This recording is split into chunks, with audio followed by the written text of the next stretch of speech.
InTheFace!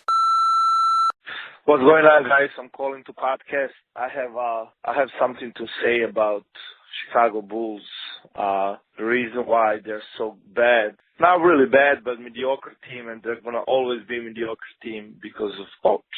Coach played these guys for 15 minutes in a game against Pelicans without their best players. So, and it's like 20th game in the season. So I think that's number one reason why Bulls will never win anything, even if Rose is healthy, even if they have superstars in the team. It's coach.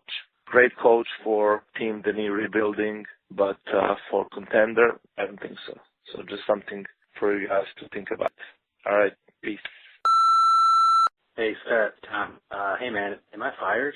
You stopped returning my calls, so not sure if I'm still one of the hosts. Anyway, discuss 3 topics. Mark Trestman's second down call, horrible. Robbie Gould isn't really that good between 40 and 49. Trestman should have known that. Plus, the guy didn't sleep at all. Just had a kid that morning or the night before. Bad call. McCown or Cutler? Cutler all day. I'm going to defend him always. And when he leaves the Bears this offseason, I'm going to defend him there, too. What else can I do for 3 hours other than watch the Bears? I don't know. Time to pick a new team, I guess. See ya.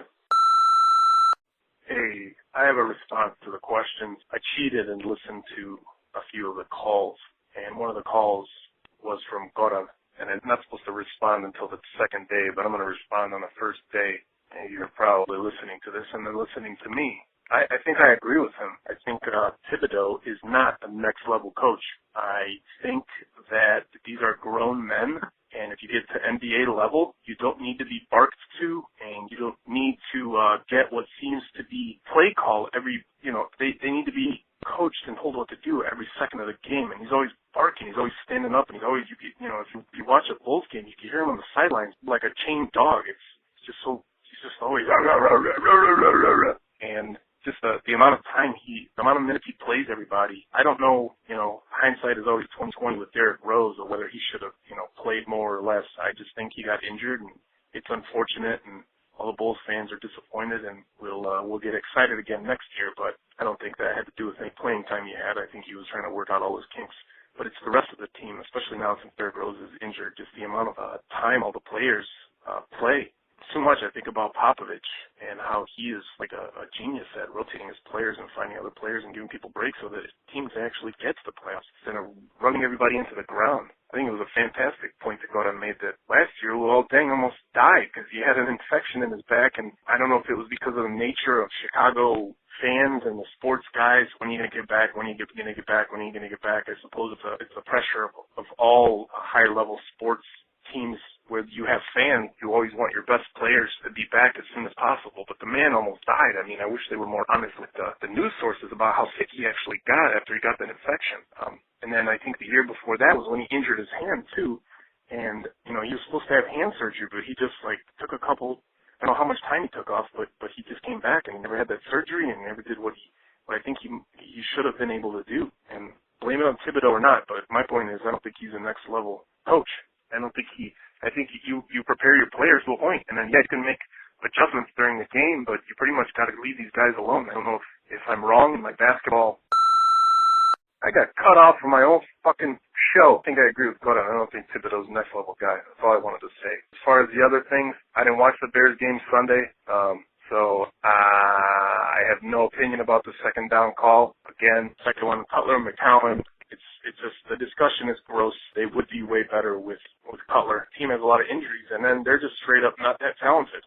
That's just the bottom line. The defense is awful. This is this is the first full season with a solid offense, and they still have a bunch of injuries, and the quarterback is injured, so that unit hasn't had a chance to really gel at all. Again, this is Stetson saying this, so if I'm wrong, well, fuck you. It's my opinion. Anyways, the third question was, what are other things you can do for 3 hours on a Sunday instead of watch the Bears game? I find that crocheting is very relaxing.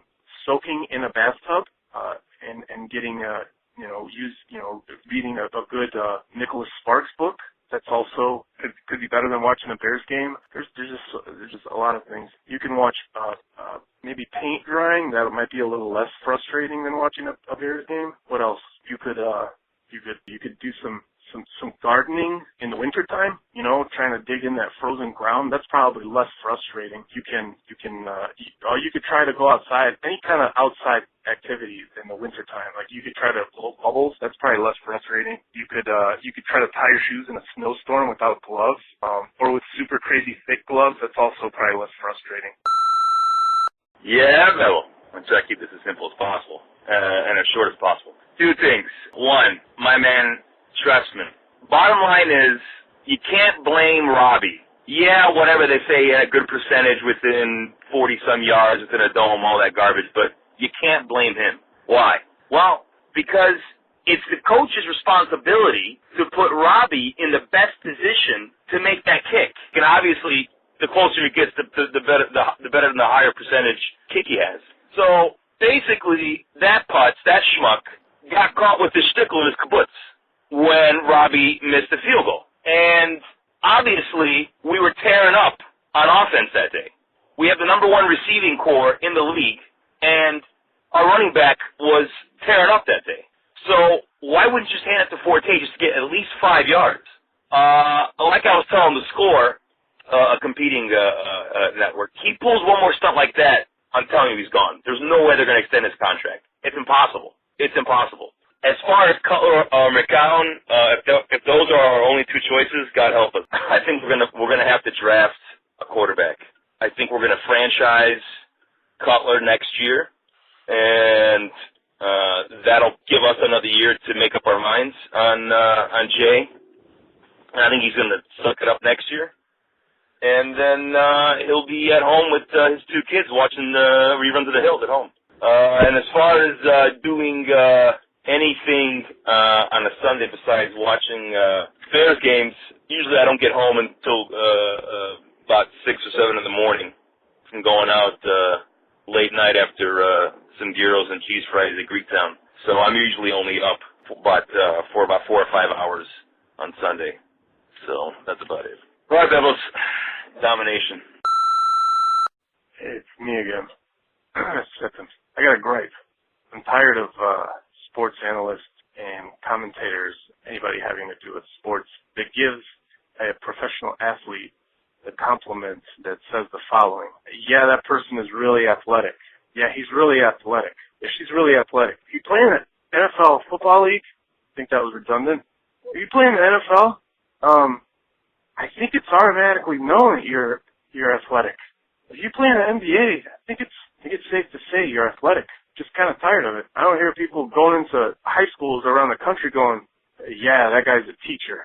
If they want to say that's a good teacher or they're good at their job, oh yeah, that's a teacher. That's a gas station attendant. Yeah, that's a mechanic. You're just saying what that person is.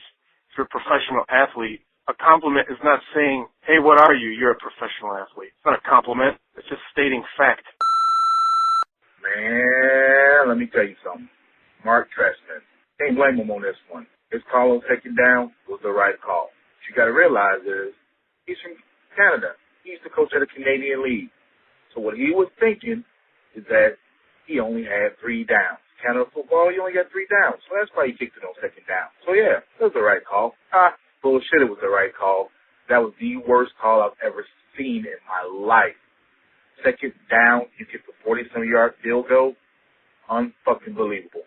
Numbers tell you that only thing easier than a 40-some-yard field goal is a 46, a 45, a 44, a 43, 42, 41, a 40. Yes, I can count all the way up down to 20. On second down, you get as close as you can on third down before you kick a field goal. McCown, Cutler, by far. McCown is 34 years old. He's been a backup his whole career. He's a backup for a reason. He is the backup quarterback. Cutler is younger. He has a stronger arm. Thibodeau, can he take the Bulls to the next level? Of course he can. It's just been very unfortunate. Derrick Rose. Thibodeau is a proven coach. He has rebuilt the Bulls. He's going to win a team. He's taken this Bulls team 2 years in a row, basically, with no Derrick Rose to the playoffs. And when he comes back in healthy, then we'll see what he do. But yeah, can Tibbs do it? Yeah. 3 hours on Sunday? What can I do with 3 hours instead of watching the Bears game. A whole lot of stuff I can do with 3 hours. Let me see. I can go to work and not call up like I did last Sunday. Goodbye. InTheFace!